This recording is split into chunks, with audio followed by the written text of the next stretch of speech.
Well, hello everybody, good morning, and welcome to Term 2's devotions. These devotions come to you from all of the executive leadership team of our school. We want to make sure we are involved with what you're doing. And so this term, our theme for our devotions is the amazing things that God has done.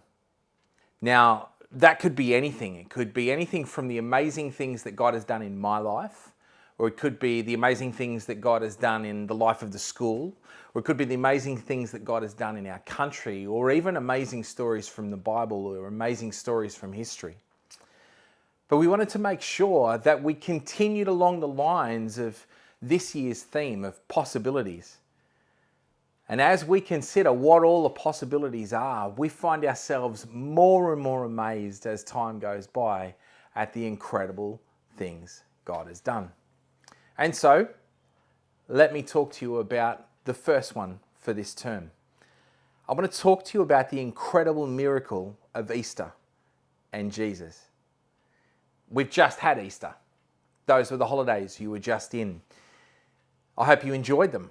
I hope you got some good Easter eggs. I hope you didn't eat all the chocolate all at once, because that can actually make you feel quite sick and, maybe bring out a breakout or two.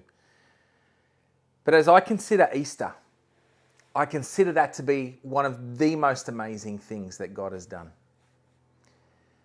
Before Easter, before the sacrifice of Jesus, before Jesus being on a cross, if mankind wanted to try and make themselves right with God, they had to do it through sacrifice. And then they had to do it by making an effort and always meeting the law and never getting anything wrong. Well, for me, I know that me personally, I get stuff wrong all the time. I never get it right every single moment of every single day. And if you're being honest with yourself, neither do you. But what I find amazing about the story of Easter is that God made a way for me to be with Him. John chapter 1 verse 29 says, "Behold the Lamb of God who takes away the sin of the world." Now, if you want to get past the language, essentially what's happening here is Jesus he's walking through the countryside and he comes across a guy whose name is John. They're actually cousins. They haven't spent a massive amount of time together, but they're cousins. And John recognizes him and realizes who he is and says, "Behold the Lamb of God who takes away the sin of the world."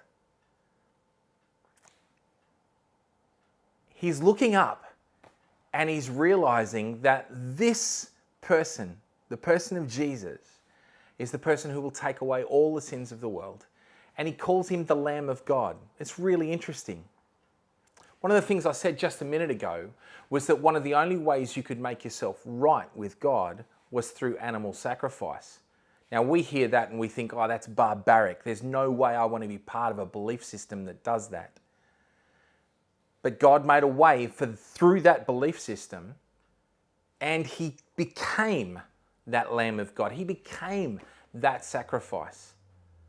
It's an amazing concept when you think about it, that Jesus became that sacrifice. And it's through the miracle of Easter that we get the opportunity to just come freely into His presence. He has taken away my sin. Now, does that mean that it's all done, the work is finished? No, it doesn't. He's taken away my sin. But now the challenge sits with me to live in a way that brings Him glory and brings Him honor and lives up to that sacrifice that He made for us.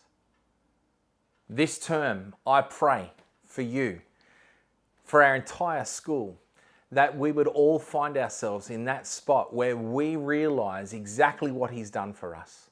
That we find ourselves walking into His presence freely and amazed at what He has done.